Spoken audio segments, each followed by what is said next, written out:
What is your reaction to all of this? Shock, sadness. I think that just shock and sadness, sadness for our entire community. I think about the person or people who did this, who spread this information, and I understand that the community was used. Today, Frank Zhu is at a Republican convention with his video, and I don't know what the discussion is about, but I'm sure it has to do something, with what's happening. What did you think when you first realized that this was going to become, or this is becoming an issue? What was your first thought? What the heck? What the heck? We had a discussion at a diversity, equity, and inclusion training. Our goal was to understand those that we serve. What are their needs? How do we meet those needs?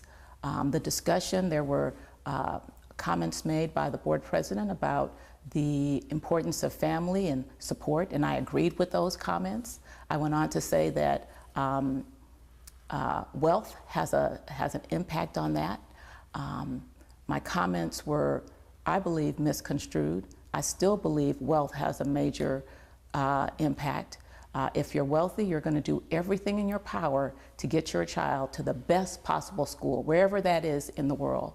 You're going to make sure they have the best support, and that support's going to come through nannies, a parent staying at home if they can, grandparents being at home, the best type of health care. It's going to come through tutors.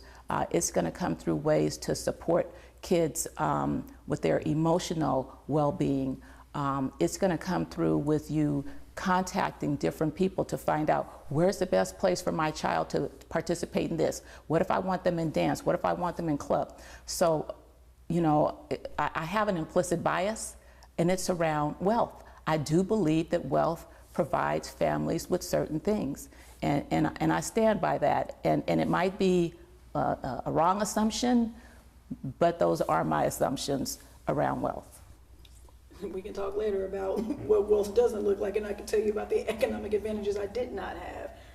How did you find out that there was a problem? Like, how did you find out that, oh, this is becoming something that I wasn't even ready for? A parent from the Asian community, from our Asian community, called and actually emailed me 2 links. One was to a tweet, and the other was to a clipped video from the diversity, equity, and inclusion training. And the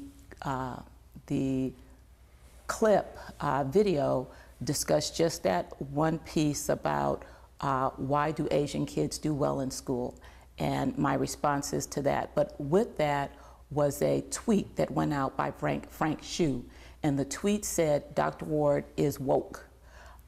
She believes that Asian kids do well in school because their families are rich and don't work. I didn't say that. I didn't say that at all. But those 2 pieces together sent a message to the community. And for me, they were intentionally sent together to do something and to get the reaction that we have gotten, to get just that. What's your experience been like over the last couple of weeks since all of this started unfolding? What has the last couple of days been like for you? So the first part was just sheer hell. Just sheer hell. Like, what the heck just happened? How did this happen? My intentions were never meant to harm, to hurt. This idea of me being a racist, I'm like, how does that come out of and what I said was factual. We do, not so much today, but we did have an influx of Chinese families moving in the community to purchase homes sight unseen. That is not, that is true. One of my neighbors Lily was one of those individuals. I knew her well. She volunteered to practice Mandarin with my kids. My 2 kids speak Mandarin. She brought her family there. The dad lived still in China, came back, back and forth. But Lily and the grandfather came with their son. He went 4 years at Torrey Pines High School, and then he went on to Carnegie Mellon. And then they sold their house. Carnegie Mellon, I'm impressed. Okay, so what do you want your students, parents, and anyone else in the San Dieguito School District to know, the people that you were serving? What do you want them to know? Number one, I love my kids, every single last one of them. And I will fight to make sure that they get what they deserve, all of them. I do believe in ethnic studies. I believe in ethnic studies because every child needs to know not just about them, but about other kids, their trials, their tribulations. We all need to know about the socioeconomic policies and the social policies that have affected different groups of Americans throughout the 400+ years of this country. And that's what ethnic studies does. I believe that diversity, equity, and inclusion should continue. We need to learn about each other, but not in a way that we are condemned and crucified and publicly lynched, because we're having an honest conversation. And I stand here today to say that our leaders, our school leaders, need to be given the grace to engage in this conversation in a real way that makes a difference for kids. And I know that they are concerned and worried because of what has happened to me, but I still say, do what's right. Do what's right. We have to. Otherwise, what's going to happen to this country if we are lynched, publicly lynched, for having a real conversation? Now, was that the whole thing? No, there are multiple factors to why kids are successful or not successful. But if we're thinking about my community, the San Dieguito Union High School District community, that was one of the factors. That cannot be disputed. It is one of the factors. Now, there are many others. We discussed others that day. And so, number one, I believe in our kids. I believe in our teachers. I believe in all teachers. You know, we've been having this discussion back and forth about being upset with teachers. No, I can't be upset with teachers because they showed up. They showed up this whole year with Omicron, all this other craziness going on. They showed up and got it done. They showed up with love. They showed up with grace. And so I say, I love my kids. I love my parents. I love my teachers. I am there to support you. And my administrators, stay strong. Stay strong. And to all administrators, stay strong. Anything else you'd like to add? Anything else you want people to know when they see you in this story? What do you want people to know? People who know me, know me. And so I have gotten hundreds of texts, emails. Stay strong. We don't know why this is happening to you. Hang in there. And I'm hanging in there. And I'm at peace because I know me. And I know that what I do it out of love.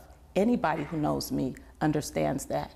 And, you know, we talked about the 4 capitals. One day I want to have a conversation about those 4 capitals, and I want to have a conversation about what those 4 capitals has done for my 2 children, one who's headed to UPenn Wharton and one who's a freshman at USC. I want to have that conversation someday soon. How does it feel to, I can't imagine how it feels to be maybe part of a bigger plot, to do a bigger job. Like what are you thinking? How does that feel to be a part of this? So this last Monday, I got an email that said CFER, the California Foundation for Equal Rights, had put out this information in it, and it said that the superintendent believes in ethnic studies, diversity, equity, inclusion, and is pushing telling our stories. That she is, this is un-American, it's tribalism and racism. I was shocked, and that at that moment, I came to my senses because I have just been in a crazy place in my mind.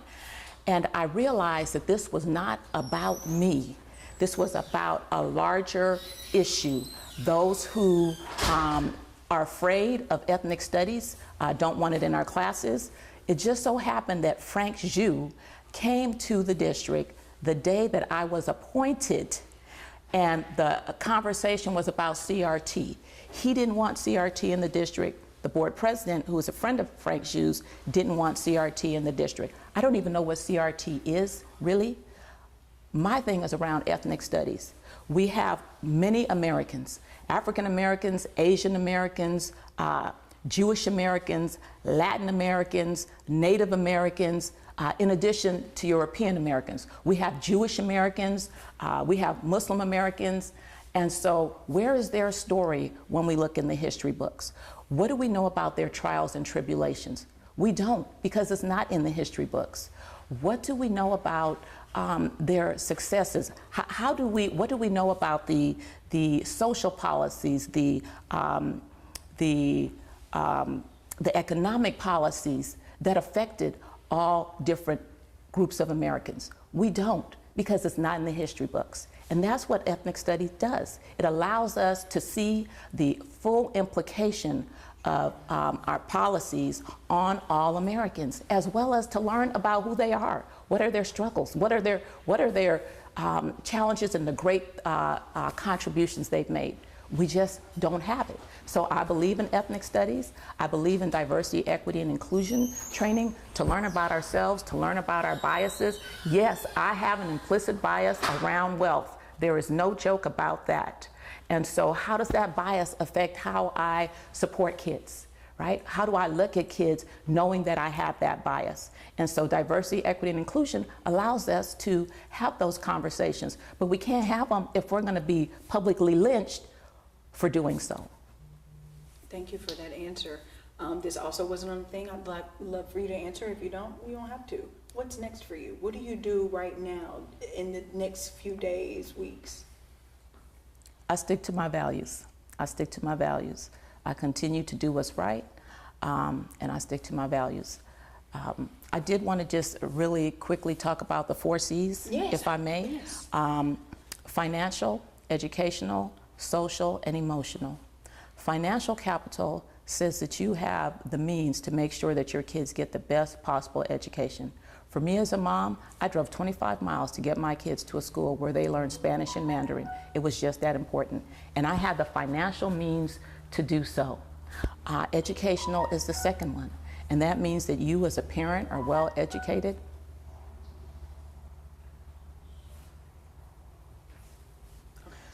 Educational is the second one, and that has to do with the parents' education, right? And so both my husband and I, we have doctorates, we're well educated. So before my kids were born, I knew how to begin educating them. Before they were born, I was reading to them in vitro, right? And before they started school, we were doing mental math games. Before they started school, when they entered school, they were readers. They were already reading.